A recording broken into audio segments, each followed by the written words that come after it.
approached Clint Eastwood asking for just a single dollar, he never anticipated the life-altering response from the legendary actor. It was a mild afternoon in Los Angeles, with the sun warm enough to keep the cool breeze at bay. Outside a quiet cafe on Melrose Avenue, a man sat at one of the outdoor tables, wearing sunglasses that partially hid his face. He was unmistakably Clint Eastwood, the Hollywood icon. Though time had softened his features, his presence was undeniable. Passers-by occasionally glanced his way, unsure whether to disturb the solitary legend. Across the street, another man stood unnoticed by most.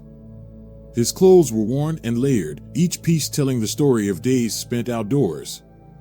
His hair was messy, and he nervously fiddled with a small cardboard sign in one hand while the other hand stayed hidden in his pocket.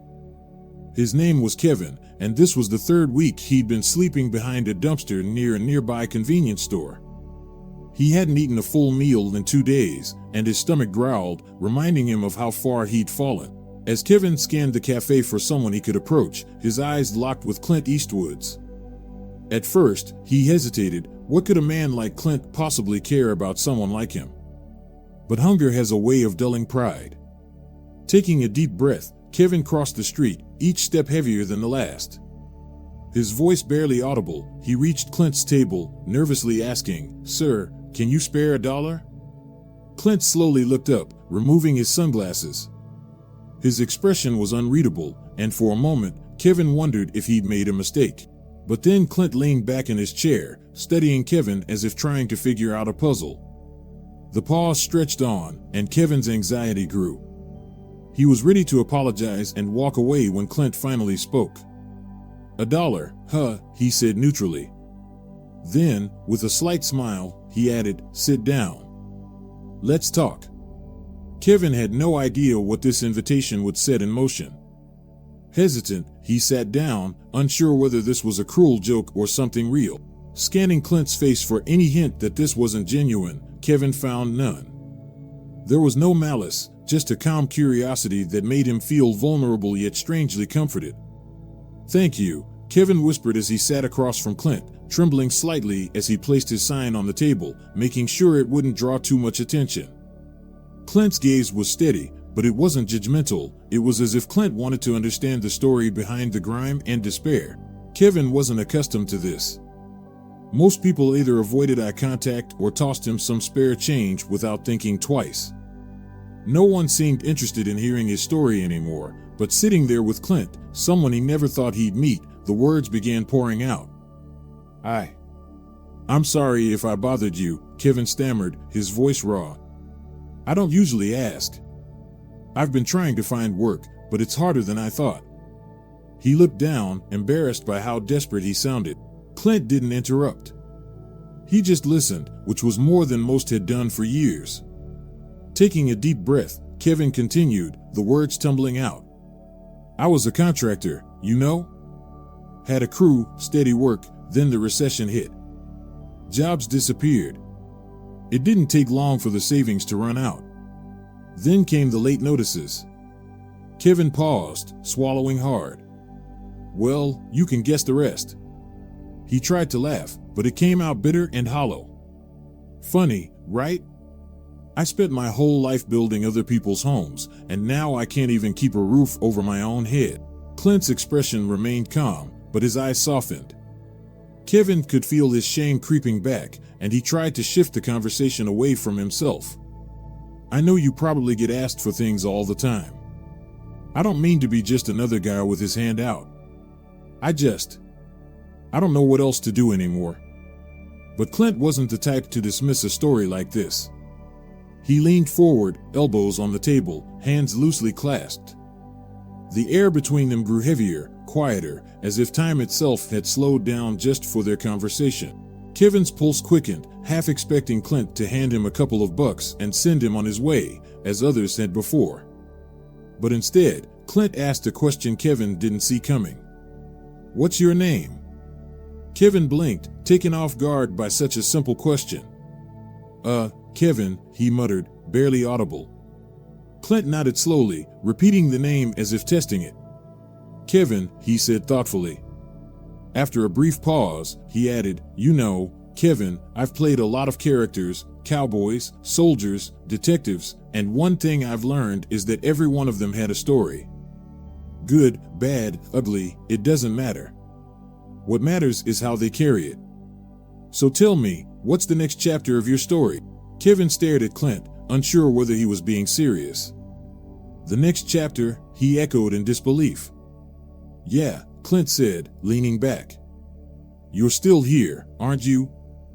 Breathing, talking, asking for $1. That means your story's not over yet. Kevin felt a lump in his throat. He didn't know what to say. Truthfully, he hadn't thought that far ahead in a long time. I don't know, Kevin admitted. I guess I just want to make it through the day. Clint's eyes narrowed, not in anger, but in contemplation. That's not a chapter, Kevin. That's a sentence. You need a real chapter, something you can build on. Kevin felt frustrated, yet curious. He wanted to ask Clint what he knew about struggle, but something in Clint's tone made him hold back. It wasn't just empty words. Clint genuinely wanted him to think. Clint pulled a business card from his wallet and slid it across the table. Go here, Clint said firmly but kindly. It's a shelter run by a buddy of mine. They'll help you get cleaned up, find a job, maybe even a place to stay.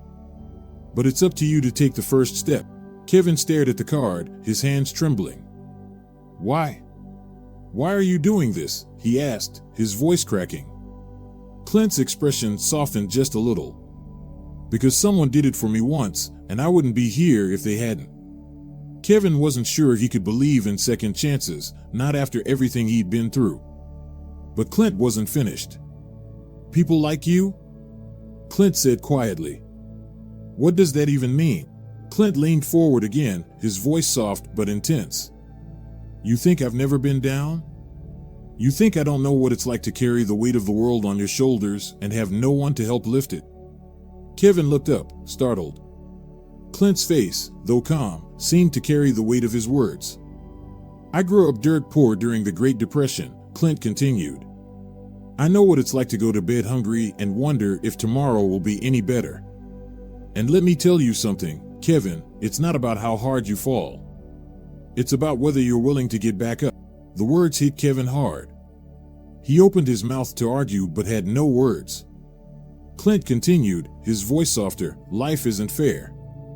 It never will be. The only thing you can control is whether it breaks you or builds you. Kevin felt tears prick his eyes, but he blinked them away. It's not that simple, he said, his voice cracking. No, Clint agreed, but simple doesn't mean easy. It's hard as hell, but if you don't try, you'll never know what could have been. Kevin stared at the business card in his hand. He thought about the cold nights, the food from dumpsters, the faces that turned away. And now, here was this man, a stranger, no, a legend, telling him he was worth more than all of that. For the first time in years, Kevin felt something stir within him, hope, maybe, or the realization that he had nothing left to lose. I'll think about it, he said, his voice barely above a whisper. Clint nodded, that's all I'm asking. But as Kevin walked away, Clint's words echoed in his mind. For Kevin, it wasn't just about the business card. It was about the hope that had been reignited within him. Meanwhile, Clint's own reasons for helping were about to come to light. Months later, Kevin found himself standing on his own feet, with a job, an apartment, and a new outlook on life. He kept the business card, now worn and creased, as a reminder of the moment that changed everything. Kevin wrote Clint a letter, thanking him for his kindness and telling him about the progress he had made. Clint received the letter in his quiet office, smiling faintly as he read it. He folded it neatly, placing it among the mementos of his life, knowing that for him, it was never about recognition.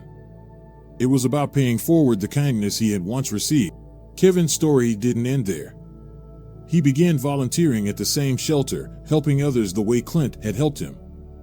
In time, he became a symbol of hope and resilience in his community. The cafe on Melrose Avenue remained a quiet backdrop to countless passers-by, unaware of the life-changing moment that had taken place there. But for Clint and Kevin, it was more than just a meeting. It was a moment that proved the power of human connection. If this story touched you, Don't forget to like, share, and subscribe to our channel. Let's keep spreading stories that remind us of the power of compassion and second chances.